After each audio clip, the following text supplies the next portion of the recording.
What's good, everybody, and welcome to another episode of the What's Good Games podcast, your source for video game news, commentary, analysis, and funny stuff every Friday. I'm Andrea Renee, joined by Miss Brittany Brombacher. Hello from the other side. It's my Adele impression. That's amazing. I actually wrote an Adele joke with that line on one of the postcards that I sent out for April. Oh, I think the joke was, why did Adele cross the road? Is it to get to the other side? To say hello from the other side. Yeah, I was close. God, I should have known that. That was real bad. Yeah. I said that, you see, ladies and gentlemen, because I just saw Andrea not that long ago. Like, I don't know. Like mere hours ago, in Hours fact. ago. And now I'm looking at her through a webcam. It's the magic of air travel. But so you might be wondering, hey, where's Steimer? What's going on? So we shot a show live from Hollywood. Oh my God. That was my bit while we were recording in my suite. So this week, as you probably saw, or hopefully you saw, Brittany and I were down in Los Angeles in Hollywood for the Borderlands 3 reveal.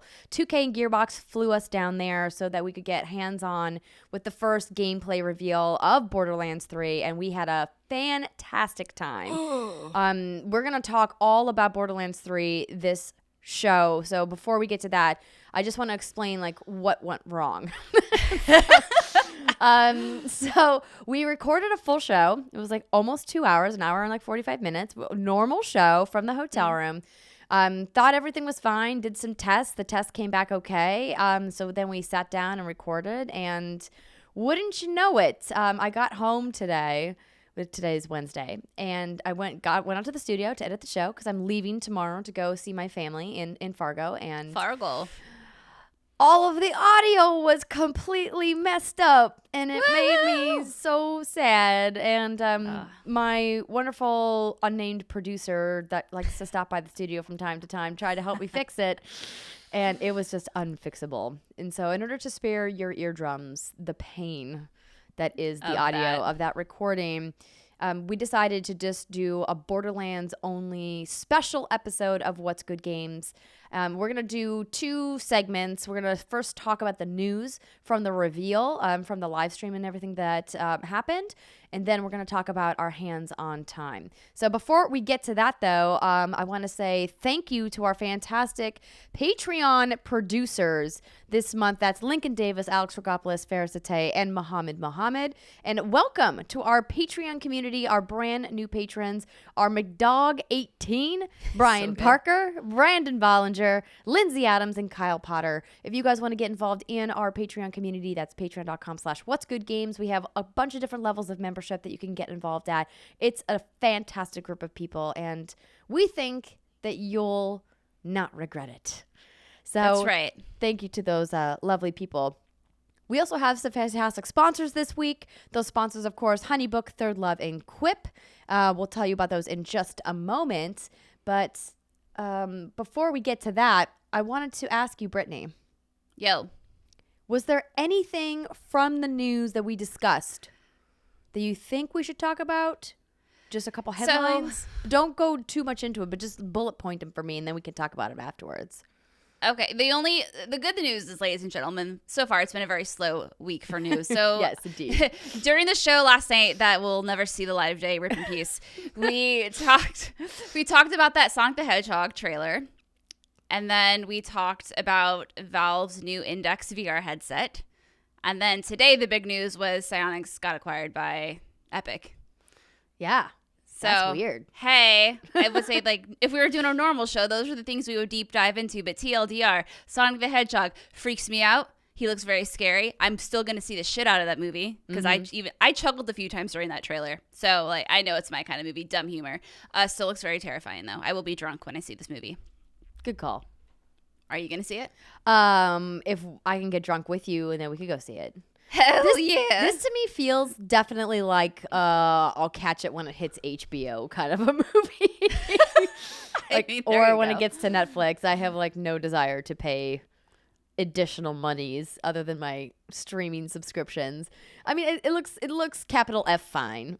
Like capital F fine. The only cool thing that I'm at least a little bit like interested in is Jim Carrey's performance. You know, in our ghost show, Simon and I talked about how it kind of made us reminisce about a lot of his old kind of classic performances, Liar Liar, Bruce Almighty, Ace Ventura. So yeah, back in the day. Oh, we didn't say why Steimer's not here. So Steimer's not here, not because she's gone or anything, but because we decided to record this impromptu, and she was literally on her way into the movie theater to see Avengers Endgame.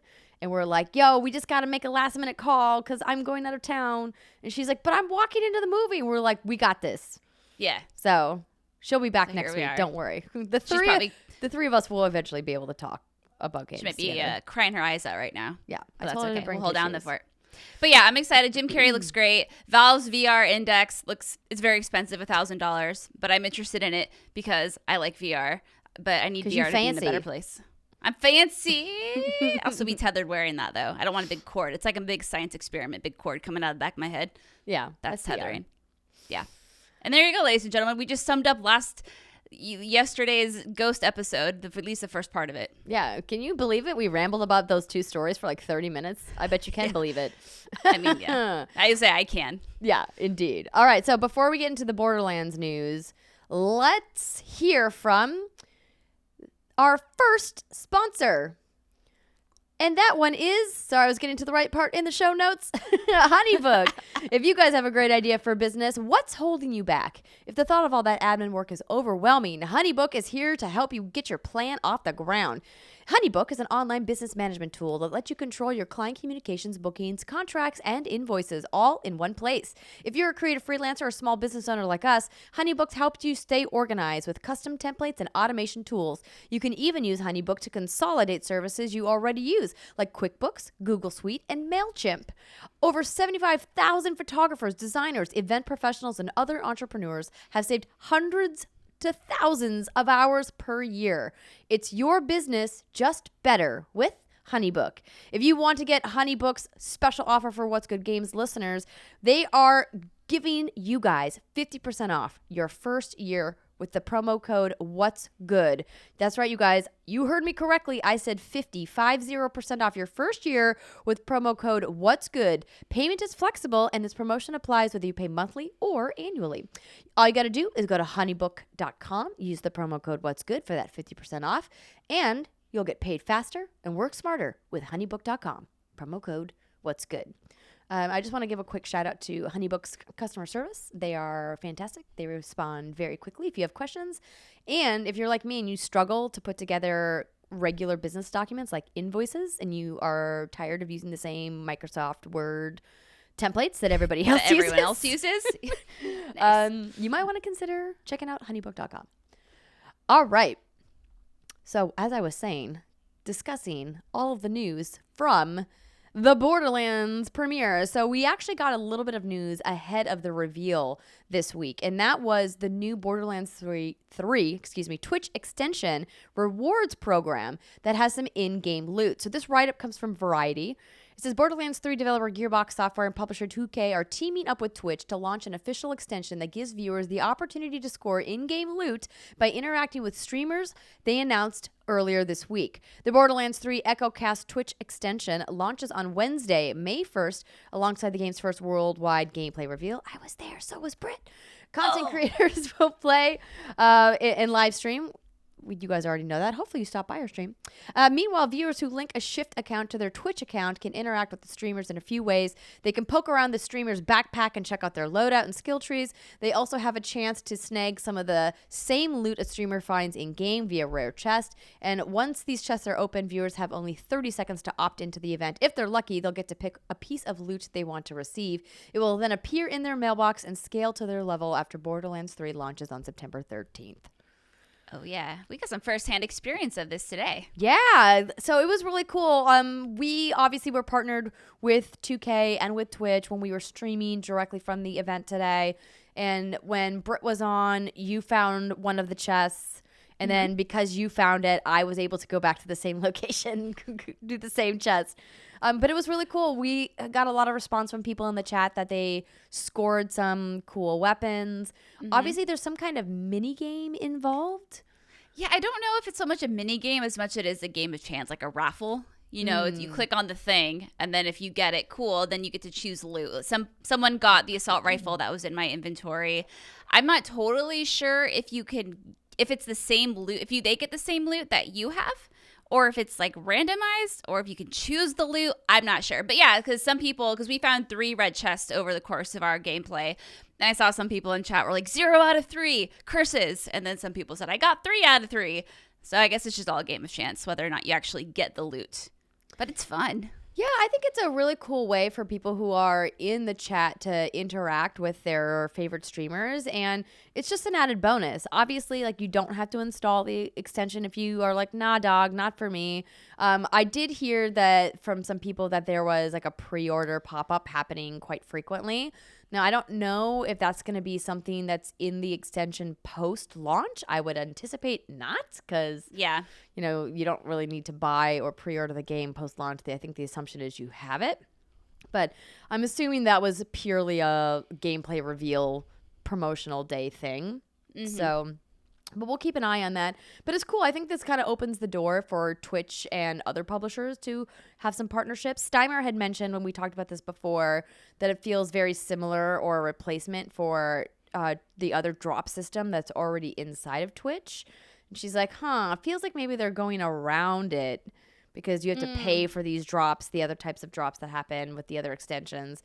And so she was pretty skeptical about it. And I had the idea that maybe Twitch and 2K made some kind of marketing agreement where they bought out X amount of drops for the total Borderlands 3 like promotional period, but who knows what that would look like. I don't think we would ever see that deal. Would probably never see the light of day. But regardless, it doesn't matter if 2K paid for it or if Twitch paid for it. You don't have to pay for it. It's free for you.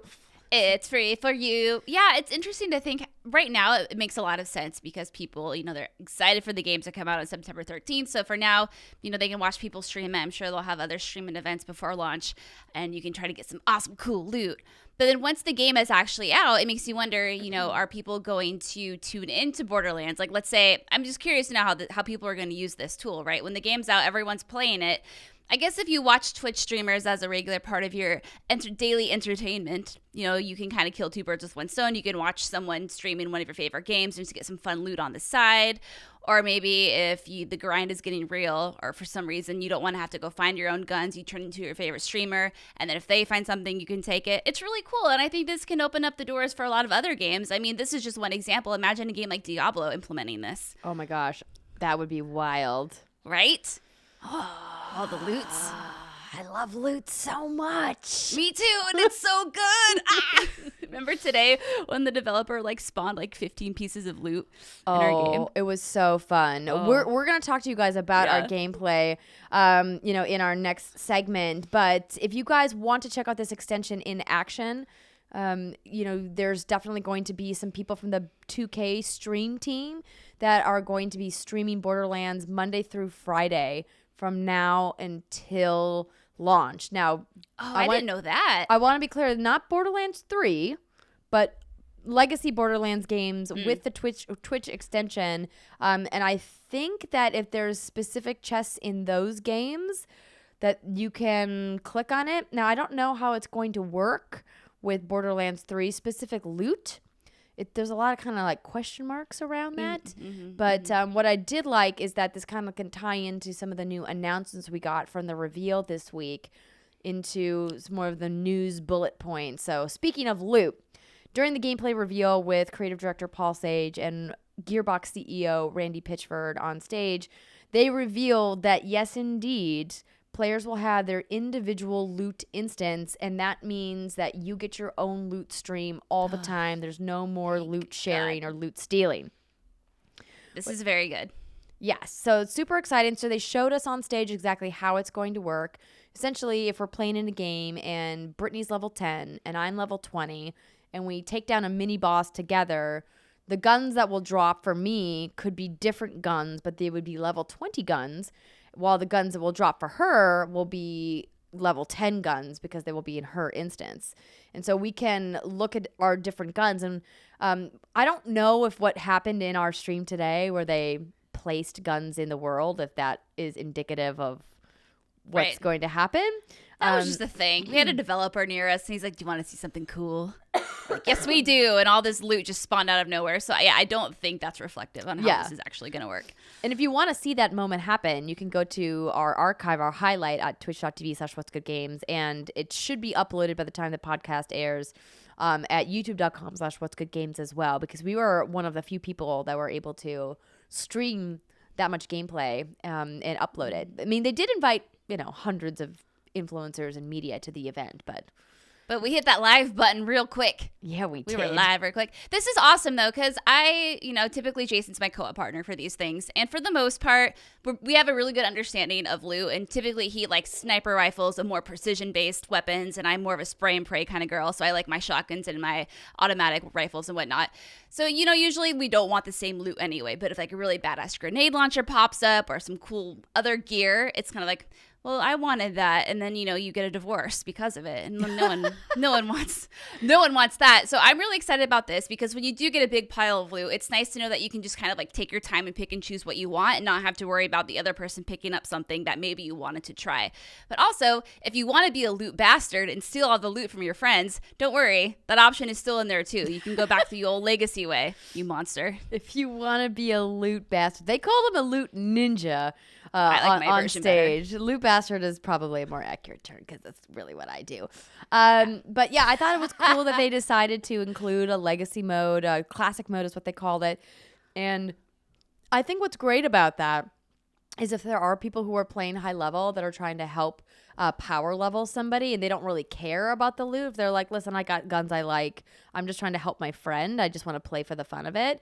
Then you can turn classic mode on, and then the person that is playing with you is really going to benefit more, the low level person. And I think that that's a nice feature, and it's certainly something they didn't need to put in there. But they're like, we got a lot of longtime fans of the franchise that liked it the way it was, and so you can choose to play with it or not.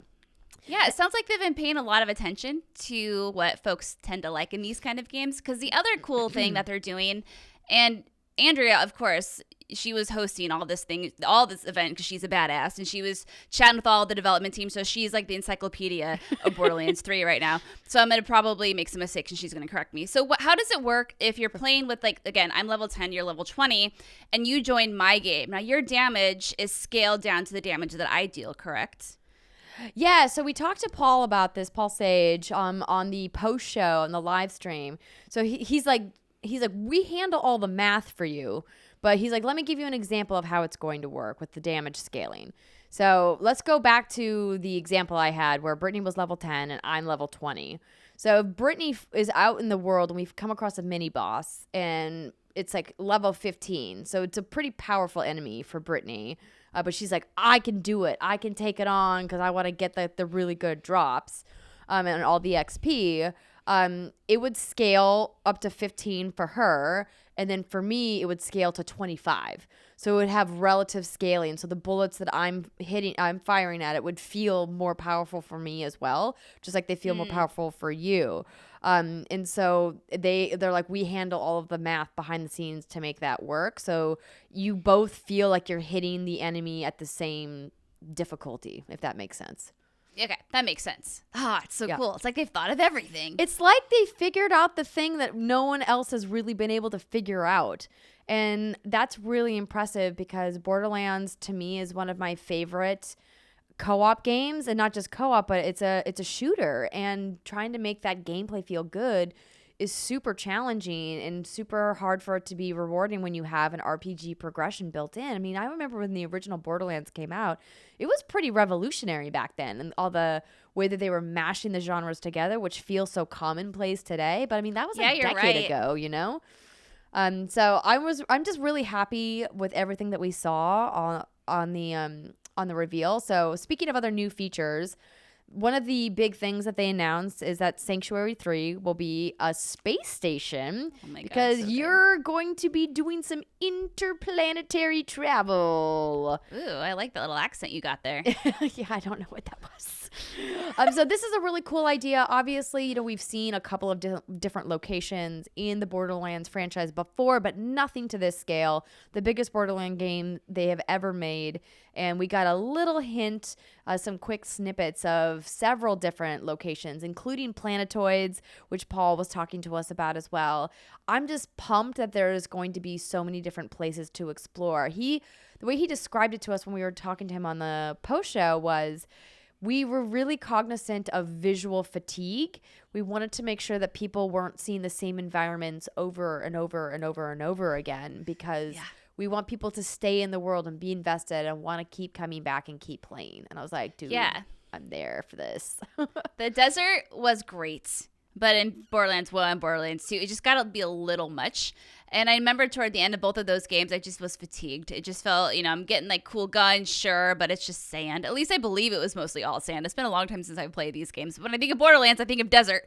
And I think of sand, right? Yeah. I mean, and we did get to see like a little bit of the Hyperion moon. And obviously the pre-sequel was different settings as well. But you're right. For the most part, when you think Pandora, you think like Mad Max dusty world, right? And so I think that this is really great. We obviously saw cityscapes. Brittany and I played our demo on a place called Promethea, which looked really cool, and the styling of everything that we've seen so far is very quintessential Borderlands. So clearly they have more to reveal there, but it was a really nice addition and a much needed advancement considering how late we are in the generation of this console cycle.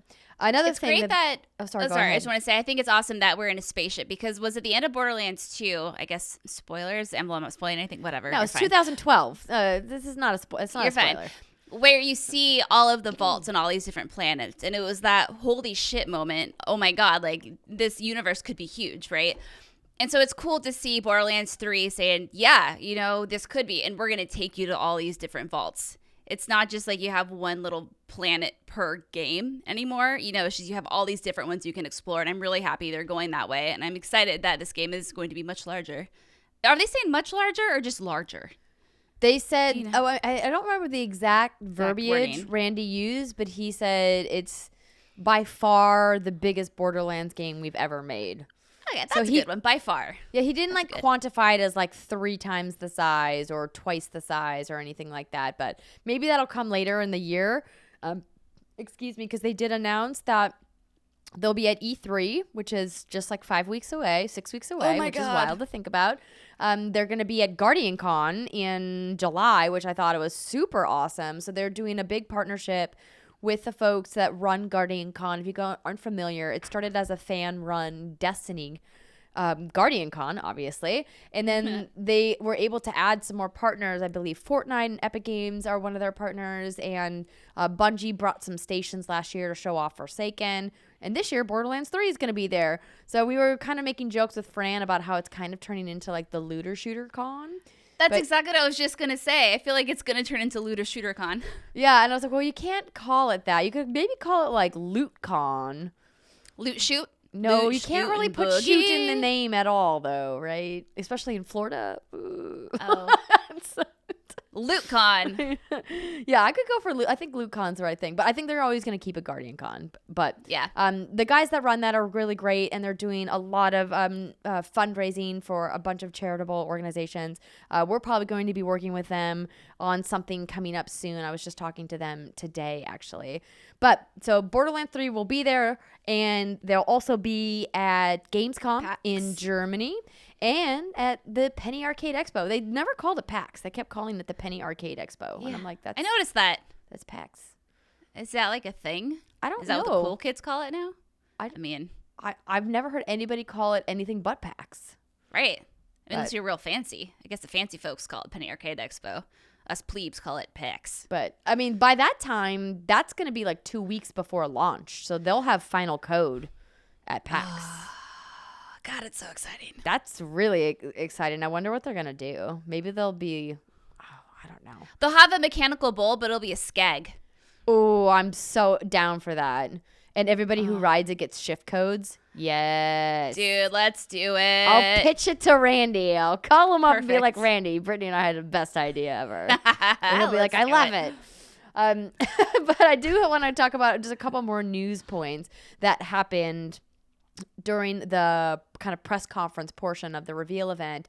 So in addition to the things that we've covered so far, so we've got the loot instancing with the classic mode, we've got the ship with the multiple planets and planetoids in different areas that we're going to. They also introduced this alt firing mode, and that to me is really the one that I'm excited to see how it plays out. So Brittany and I got to test it out in our hands-on session with just a couple of guns, but essentially what it means is that if you hold down on the D-pad, it switches the firing mode. So one of the pistols that I had, if you held down the button and switched the alt fire, it would fire in full auto. And sorry, there was a mosquito that flew by, and I was like, "Get away from me, mosquito!" He's a friend. He just wants your blood. Oh, he just wants to clone you. It's fine. Don't worry about it. And then the other fire was burst fire, and now that's a pretty simple gun.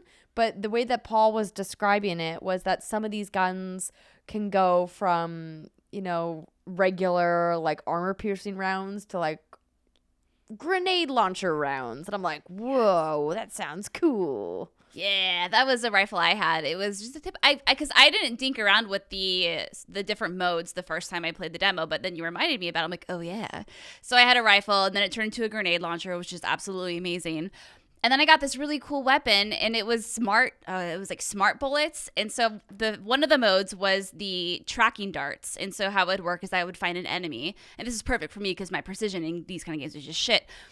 But there's a oh God, what's it called? The autofocus feature that was turned on. What's it actually called? Where if you shoot, how the aim tracking. assist? Thank you. Yes, aim assist was on, so I didn't do too poorly during this demo. But anyway, this weapon I had.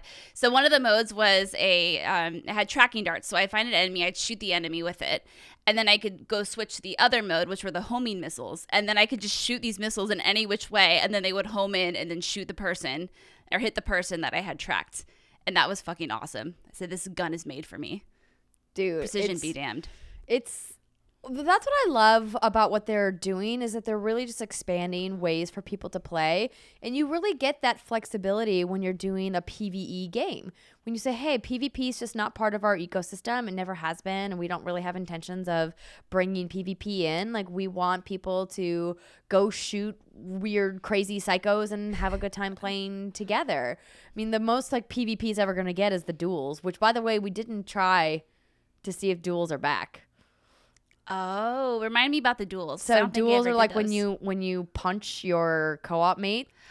That's right. I forgot about those. You can face off in a duel. No thanks. Yeah, we should have tested that out. It might not even have been the build. No, dang it! I can't believe opportunity missed. I'm sad you didn't punch me, Andrea. Dang. Don't worry, I'll punch you at E3. Okay. If we get the opportunity to play again, which I hope we do. And then finally, one of the other major features that they announced is improvements to traversal and locomotion. So sliding and mantling seems like small things to add, but in 2019 they're actually becoming very commonplace features, and they felt great in the gameplay. And you would be surprised that you're like, mantling, what is that? It was funny because when we were recording our ghost episode, Timer was like, what is mantling? And I was like, I think you know what it is, maybe you just don't know the term. So essentially, if you're unfamiliar, if you like Steimer were like, what's mantling mean?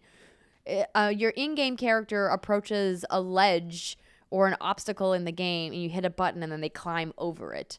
That's what mantling is. And think you would of be it like mounting, but mantling. You're mounting the platforms. That's a good way of remembering it if you're like me.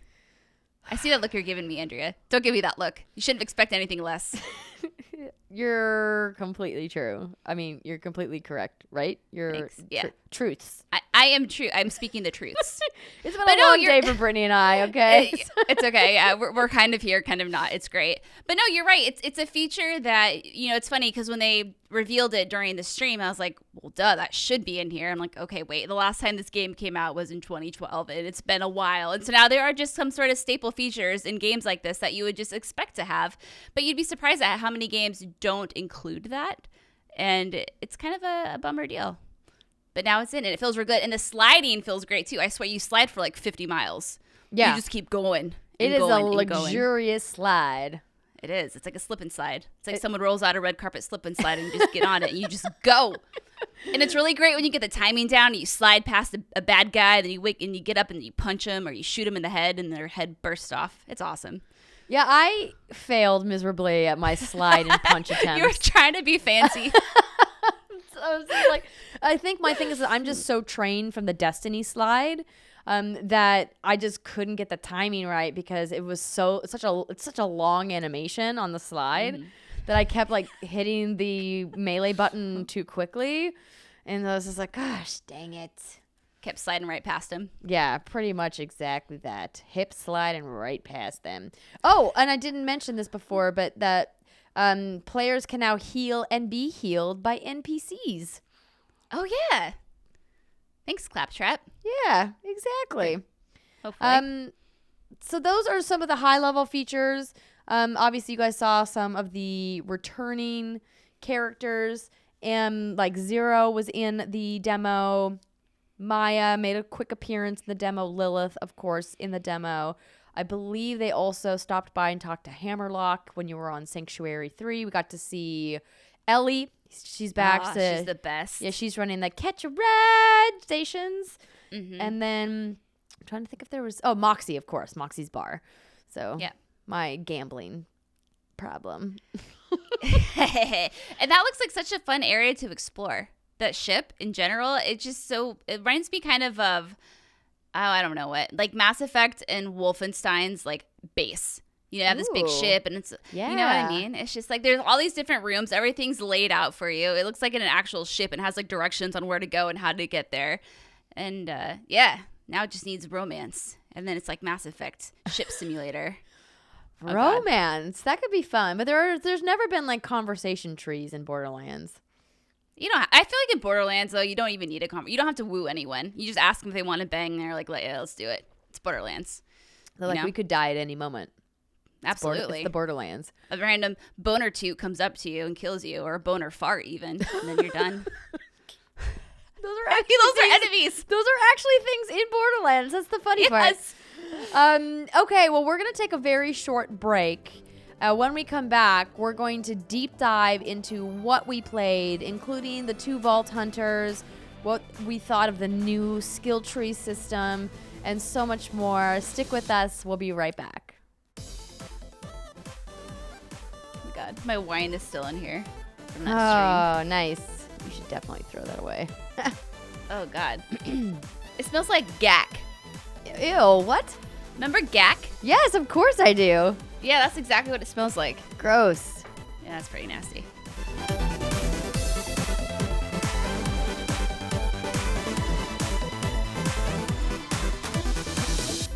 What's good, everybody? Welcome back to this second segment of a special episode of the What's Good Games podcast. Britt and I are here talking to you about all things Borderlands 3. But before we get into our hands-on impressions, I want to tell you this special episode and this special segment is brought to you by Third Love.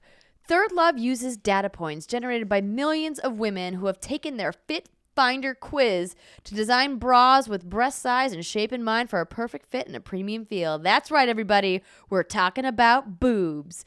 More sizes than most other brands, Third Love offers more than 70 sizes, including their signature half-cup sizes.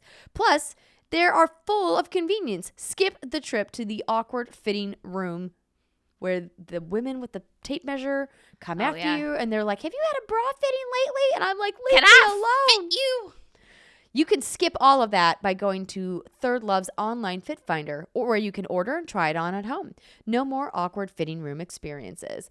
So what we love about Third Love is that they have this fantastic selection of bras. One of my favorite ones that I have from them is the lounge bra because it's super comfortable to travel in and it's cute and kind of sporty and it comes in some really nice soft colors. And the 70 sizes is way more important than you would think it would be because, man, I didn't realize how many different kinds of boobs are out there until I took this Fit Finder quiz, and then they show you like diagrams, like drawings. Don't get excited, guys. They're really like just stick figures. But They kind of demonstrate like the shape of boobs, and they're like, you probably have this shape boobs. You should try on these styles. And I was like, whoa. They know everything. No, it's true, because you go to these in-store areas where you want to get, your perfect bra fitting. But the thing is the sizes are so cut and dry, is that you don't really realize how important these half cups are, because there are countless types of boobs and bodies out there. Maybe you need something a little bigger on the back but a little smaller up front, or vice versa, and not all bras accommodate that. It's true. It's important. Like, these are your boobs. You got to take care of them. That's right. That's why over 12 million women have taken the quiz to date. It's actually fun and take less than a minute to complete, and it helps you identify your breast size, shape, and find styles that fit your body. Plus, there's a 100% fit guarantee. Every customer has 60 days to wear it, wash it, and put it to the test. And if you don't love it, you can return it, and Third Love will wash it again and donate it to a woman in need. Third Love's team of expert fit stylists are dedicated to helping you find your perfect fit, and they're available every day via text, chat, or phone. Plus, returns and exchanges are easy and free. Plus, that comfort and quality is hands down the most comfortable bra you're going to own, with straps that won't slip. Tagless labels means no itching. They're lightweight, super thin, memory foam cups mold to your shape and are proprietary to Third Love. Plus, the newest member to the Third Love family is their line of incredibly soft, smooth, and breathable cotton bras. So, if you're excited about going to check out one of these Third Love bras, we've got an offer for you. You can get 15% off your first order at thirdlove.com/what'sgood for your perfect fitting bra. That's right, 15% off your first purchase at thirdlove.com/what'sgood today. Yeah. Next up, we have another message from one of our other fantastic sponsors. And that sponsor is Quip. You guys know all about Quip. We've been talking about how much we love Quip toothbrushes for a long time now, because they're just so dang good. Plus, you guys, it's springtime, so that means spring cleaning time. And Quip's got an easy way to start with your brushing habits. For just 2 minutes twice a day, you can help pave the way to a healthier mouth and mind. And now, the whole family can get refreshed with Quip. The new Kids Quip has the same 2-minute timer and guiding pulses as the original version, with no childish gimmicks, so they can brush just like a grown-up. The new brush is the same as the original version. It's just tweaked for size-down mouths. Kids are inspired to brush better and more often with oral care that looks and feels like the products the adults in their life use. And they're proud to use Quip. Help them develop a grown-up routine without childish gimmicks. It's got kid-friendly features like small brush heads, watermelon anti-cavity toothpaste, and a rubber grip handle in colors the little ones will love. Plus, it's got that signature 2-minute timer with the pulses every 30 seconds to remind you when to switch sides and help clean your whole mouth evenly. Because, Brittany, 90% of us don't brush for a full 2 minutes. I believe it. I was one of those people. I don't. Well, you do now. Well, sometimes I skip the last couple rounds. I'm going to be honest. Andrea. I know. I appreciate your honesty. We're all flawed humans. It's fine. bad. But maybe if I get that watermelon anti-cavity toothpaste, I'll change my mind. It sounds delicious.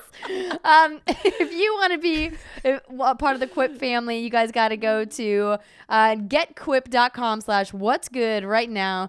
Quip starts at just $25 and you can get your first refill pack for free. That's getquip.com/what'sgood to get your first refill pack for free. And if you guys do check out that watermelon toothpaste, let us know how it is. Give it a rating, please. I'd love to know. All right, now that that's done, let's talk about gameplay for Borderlands 3. Brittany, Yo. you got to play this, and you played exclusively, right, with Zane, the Vault Hunter? Yeah. Okay, Yes. so tell me all about him. What'd you think? Zane, he's an Irishman, you see. Oh, I don't know what accent that was. That was so awful and terrible. I am so sorry to my friends across the pond that I have offended. Yeah, so obviously you have Amara, and she's the Siren class, but I've always been someone who likes just the big guns, and I just want to shoot shit.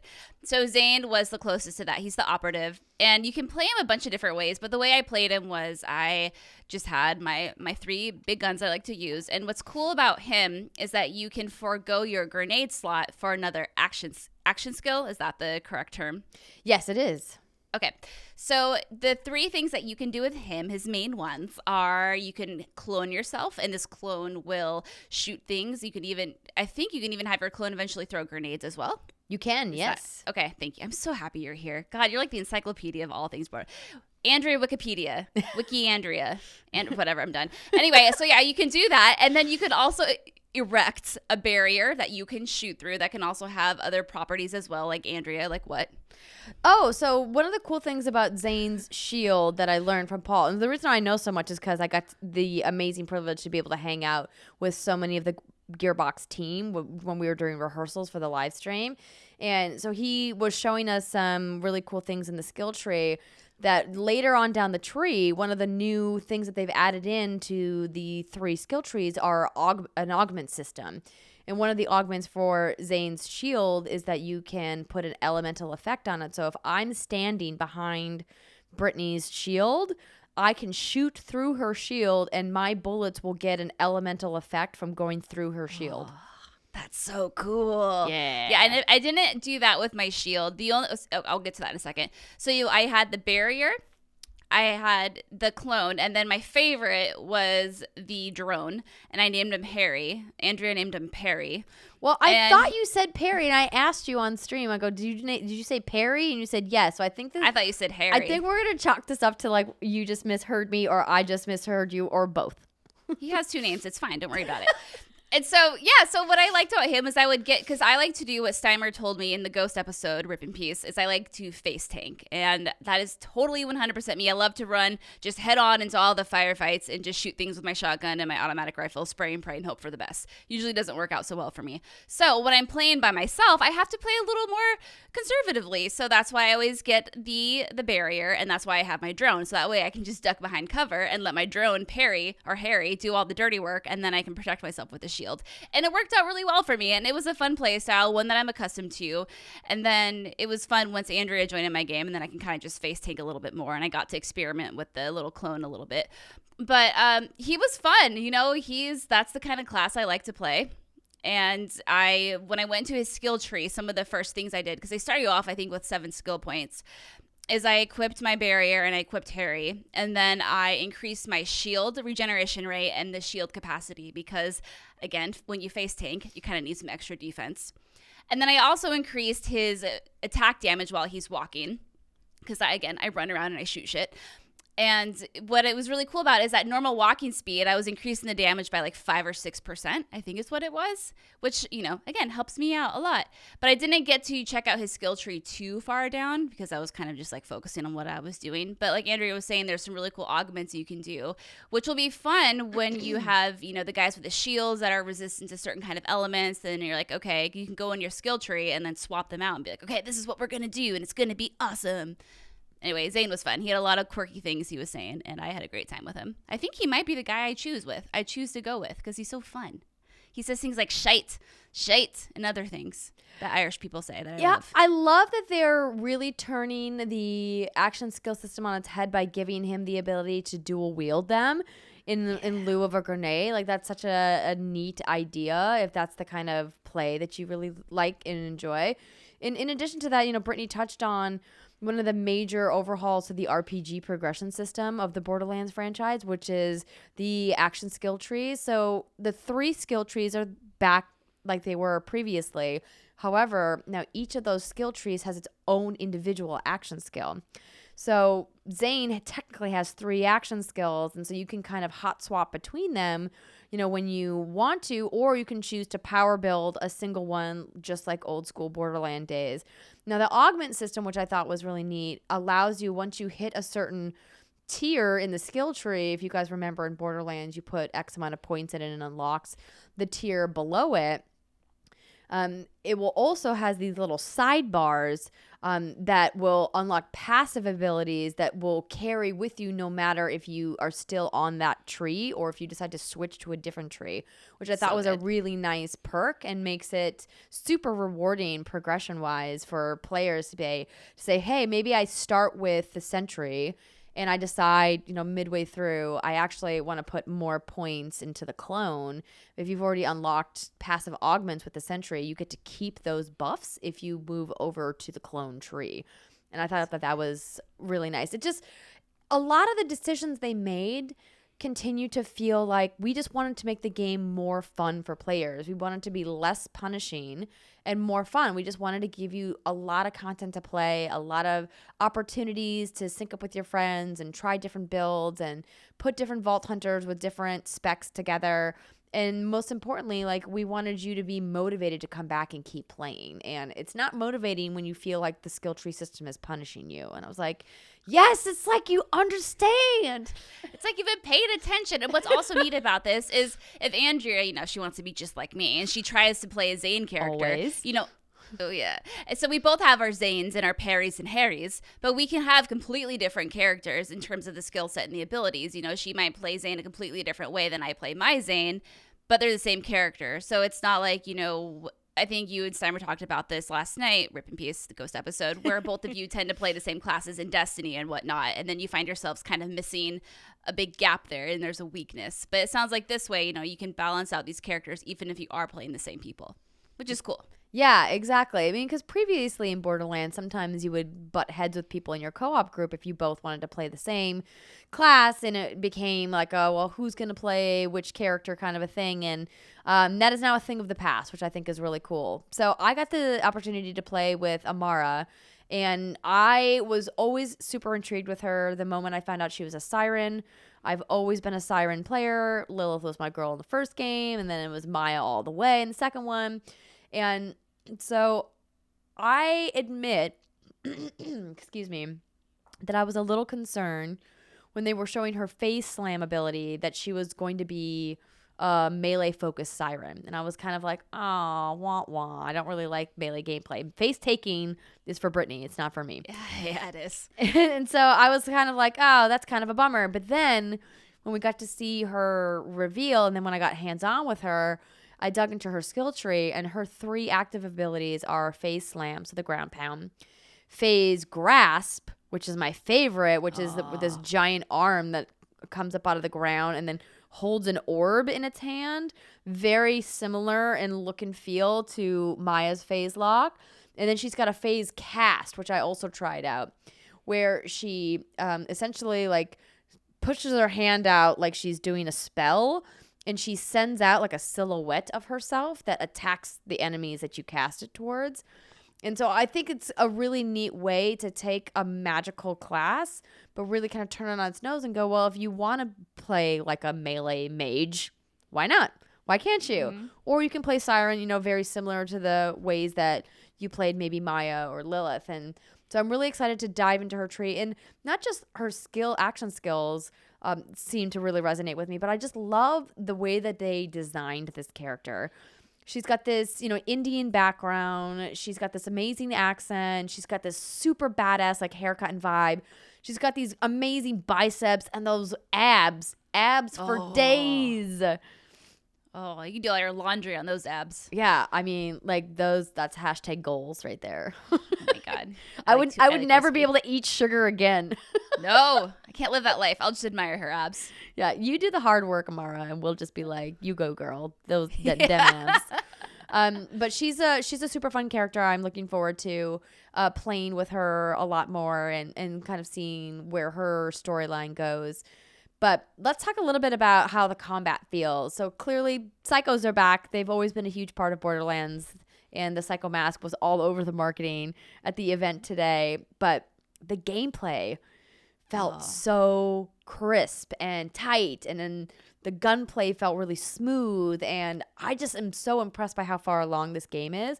It was not surprising when Randy said, like, this game is pretty close to being done. We're just polishing now. I was like, hell yeah, man. Yeah, you can tell that this game has been in development for a while, which is a good thing. It's like it feels great. We do a lot of preview events, and we've even done some preview events where you're maybe a few weeks or a month to launch, and the game just doesn't feel that great. And you're thinking, okay, like they have some time to polish, but it feels like this game could just be shipped tomorrow and it would be just fine. And I definitely noticed that. It's just fun to play. And I was just thinking about this, talking about the psychos and whatnot. Earlier today, Andrea and I were fighting these badass pyromancers, I think is what their names were. And I'm just realizing that their names were badass pyromancers, and like neither one of us blinked an eye at that. We're like, oh yeah, that's just Borderlands. Those are names. And if you see that name badass, that they're just going to be fucking tough as hell. Yeah, bullet sponges. Yeah, you just get so immersed into this game, and it's just part of the culture and the feeling of this game that, you have things called badasses, and if you have the boner toots and the boner farts are back, it's like a chuckle. It's like, haha, but you're never like clutching your pearls like, oh my goodness, because it's so tastefully done. It just fits with the game. Yeah, I'm so absolutely. impressed. And they're bringing some gore back that they kind of toned down in the last couple of games that was present in the original Borderlands, which I'm really excited about. In the presentation, Randy reminded everybody this is an M for mature game, everybody, which I think is super important, because sometimes when you get these cartoony looking games, you can forget that they have some pretty violent themes happening in them. And I love that they're kind of leaning into it. The typical Borderlands humor is back in the opening sequence of the demo. We meet our trusty friend Claptrap, who is, oh my God, so good. Who is back there. You can see him. That's just the biggest one. There's up at the top. That's also a Claptrap there on that shelf. Claptrap's one of my favorite characters. You gotta kind of love to hate him, or maybe you just hate him, or maybe you just love him. I just think he's such a fun character, and there's this like little stealth sequence that you oh my God, it scared the shit out of me. Oh my God. What? I specifically asked my darling husband to bring me some Sudafed. Thank you. Because I'm getting over this head cold. Suda, dark Sudafed. and oh out boy. here. Oh, Sudafed. There's the producer. Thank you, honey. That was for Steimer. Yeah, no. Pour one out for Steimer's Sudafed song. Put it in my tum-tum. Tum-tum. And that's exactly what you're doing right now. She's taking that drink. Oh, it's in her tum-tum. Actually, it's in her throat. Probably now going down her throat into her stomach. Oh, yeah. She feels it. That's what she said. I feel like this is a gigantic that's what she said moment. It really is. Well, that'll wake you up. Totally got distracted. Oh, my gosh. Okay. Back to what we were talking about. Oh, this Claptrap stealth sequence. Anyway, it was funny because he's like going around with like whispered singing, be like, I'm so sneaky. I'm over here. I'm being totally sneaky. And I was just like, oh my God, Claptrap, you're the best / worst. He is great. But no, he's wonderful. But yeah, so we got to play. For the first day, we got to play for about an hour and change.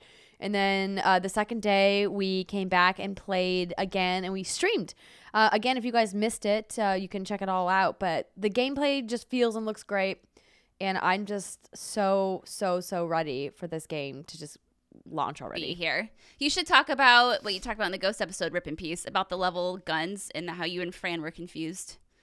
Oh, yeah. So that's a good point. Thank you for bringing that up. So when we watched the demo originally, because I got to watch this demo all 4 times because I was there for rehearsals, we were watching the demo, and what was cool about it was Fran and I both had the same thoughts at the same time because, of course, I was sitting next to my looter shooter buddy, and we were like looking at it through Destiny eyes because it's been so long since Borderlands 2 came out. I mean, I know the pre-sequel came out a couple of years later, but even that's been several years. So we were looking at it, and we were noticing during the demo, we were like, man, there's like no bounce or kick to any of these guns. Like the reticule is just holding steady while they're holding the trigger down. And that rarely happens with entry-level guns. Even in high-level guns, most of the guns have like some like sway to them or bounce, the typical stats, handling, stability, et cetera, right? And I was just like, we kind of looked at each other. We're like, that doesn't seem right. So we thought that maybe we were doing some like cheesing for the demo, maybe turn on some developer magic to make it look nicer than what it is because it's pre-release code. And they're like, well, this is what it's going to look like. It's just not there yet.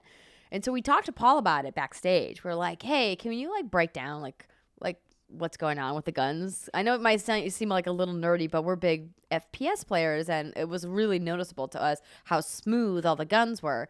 And he was like, I'm glad you noticed. Let me tell you why. I think he was just like waiting for somebody to ask him about it. And so he talked to us about how the philosophy for previous Borderlands games and really for RPGs in general, because he comes from a long RPG history of games that he used to work on, is that you start off with crappy gear, right? The guns used to be shit. The gear is shit. Everything's shit because you have to have somewhere to go, right? You have to have a place for improvement. And so he said, you know what? We wanted to change that philosophy up for Borderlands 3 because, sure, crappy guns get the job done, but it's not necessarily fun to play with them. We're like, what if we made good games, like white level good guns that you can just have fun with in the beginning, and then we still make awesome, super badass, cool fucking guns later on, but that all the guns are at least fun to play with and that nothing feels punishing. And I was like, it's such a novel idea, but such an easy one. Why has nobody thought of this? It makes so much sense for Borderlands, right? Because this game is fun, and it's not trying to be like a super duper hardcore, oh my god, realistic shooter. And it's funny that you picked up on that because I didn't even pick up on it at all. I was like, oh, I'm actually hitting things. Wow, this is wonderful. Because when I play games like Call of Duty or Destiny, and there's actual recoil, even Metro, to think of the latest one, I'm just like, no wonder my accurate. I mean, I have a hard enough time hitting shit anyway. Throw in realistic recoil and I'm all over the place.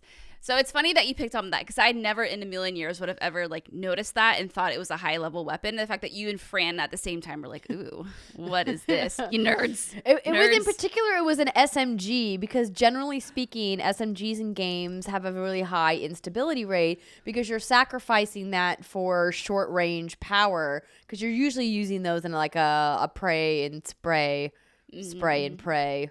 I always get that backwards. Situation where you have an enemy charging you, right? And this one just like looked great. But it's going to be hard to break myself of the notion that every white gun that comes across my path is worth my time. You know? Just wait. After you play Borderlands, hopping back into Destiny, your accuracy, you're going to have to get used to that shit again. Oh, I know. I'm going to have to actually hone my skills. Oh, my gosh. Aim assist forever. It's the best. But it was cool. I think like the biggest takeaway for me overall was I came away much more impressed than I expected to be for the first gameplay reveal. Like I knew that they were going to show something interesting because it's Borderlands and I'm a big fan of this franchise and have been for a very long time. And I clearly was invested because I was hosting the pre and the post show. So my hype levels were higher than probably they've ever been for an event of that type because I was just so excited to be part of it. But I was just so impressed by the level of access they gave us, how much gameplay we got for our first gameplay reveal. And it really made me confident that this game is going to be successful in the fall because after having talked to several Gearbox employees, they were like, we've never had this much time. Even Randy said it on stage. Like, we've never been given this much time from 2K to work on a game like this and be able to wait until we're ready to show it to you. Because a lot of times, they have these marketing beats like, hey, here's the date. You got to show it. You got to ship it. And they just rush things out. And he's like, we're in a great place. He said to us that the game is close to being in beta and that they're just polishing from now until launch. I'm like, that's amazing. That's so many months of polish. And if that's all they're doing is bug fixing and tweaking and balancing, that's such an incredible luxury. And, I also got the opportunity to talk to some people at 2K about that. I was like, it feels like so often now, whenever you hear stories about publishers and developers in games media, it's always something terrible. It's something negative. It's a bad relationship or something, or a deal that has gone sour, or it's unnecessary crunch, or it's this and that. And it was really nice to hear that the relationship between them has been positive for both of them. And I was actually really impressed that Greg took the conversation there with Paul during our post show, because it wasn't part of our bullet points that we were supposed to talk about. But he talked to Paul and asked him, he's like, do you guys feel that you've been able to kind of avoid some of that crunch culture because 2K has given you the time you need to work on this game? And he says, absolutely. He's like, but the problem with being a passionate creative person is that if you're given more time, you're just going to make more stuff. Isn't that the truth? He's like, yeah, that's why deadlines are important. And while crunch is always something we try to avoid, he's like, I got to be honest, as a creative person, like sometimes I stay late because I want to, not because anybody's telling me to, and not because I'm being forced to, but because I want to work on a thing and I'm passionate about that project. And he's like, he reminded us, I think, that the crunch situation is a very nuanced conversation and everybody's experience is different. One person can have a terrible, like Telltale-like crunch experience, right? Or maybe some of the people that had a really bad experience at like Rockstar, or some of these horror stories that we've heard over the last year. Mm-hmm. But then there's stories of like that where they're like, yo, like we're not rushed. We have time. We're in polish. We're feeling good, but we just want to keep adding stuff because we love this game and we love making content. And I know I've been speaking for a long time. I just wanted to say that because it made me feel good that there are those positive stories that are out there. Yeah, no, girl, that was good. I'm glad you brought that up because I missed the post show because I was streaming. But that's good to hear. Yeah, and the crunch thing, not to get into it, comes down to if you have the option to stay or if you have the option to go, and you don't feel forced to do either or. Right.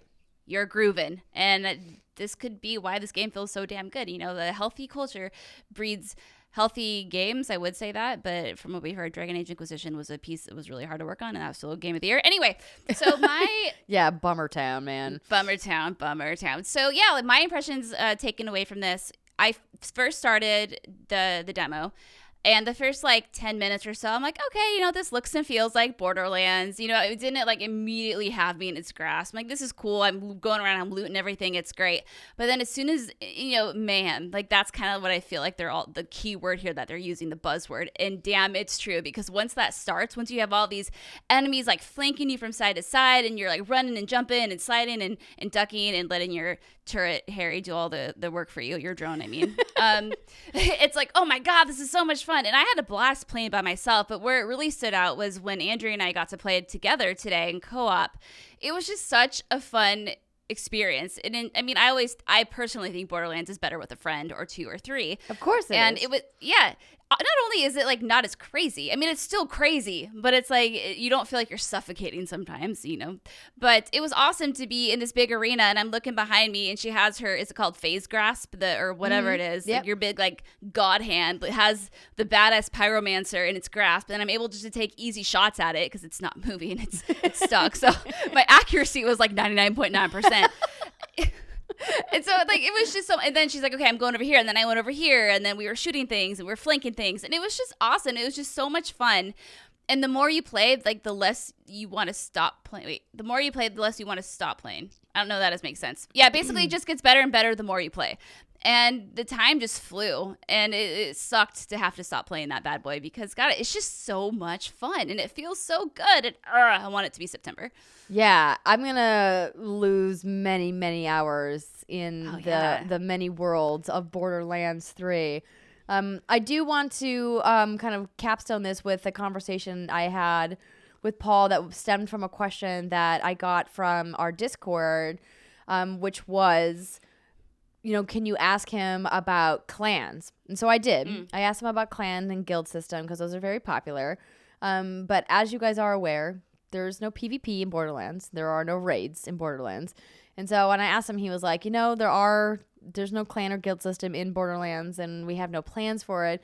But then I gave him a big pitch, you guys. I was like, Paul, come down an imaginative journey with me where clans in Borderlands existed, where people could get together and team up in co-op adventures and take on vault bosses together. And by doing so, they could earn shift keys that would then go to their mailbox. And if their clans leveled up, they could earn exclusive skins for their vault hunters. I was like, can you see it, Paul? And he was like, did the beard stroke, and he was like, I could see it. And I was like, okay, now go build it.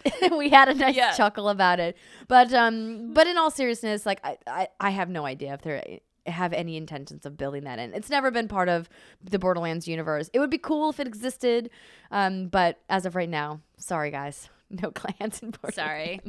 But you can jump into the What's Good Games Discord. We've got a Borderlands channel there. You can nerd out about everything Borderlands if you guys are playing the Game of the Year edition, or if you put in the texture packs and the upgrades for the other games, and you guys are looking for some co-op Vault Hunters, of course, what'sgood.gg?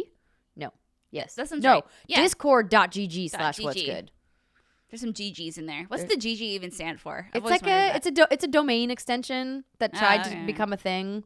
There are some cool websites in the .gg.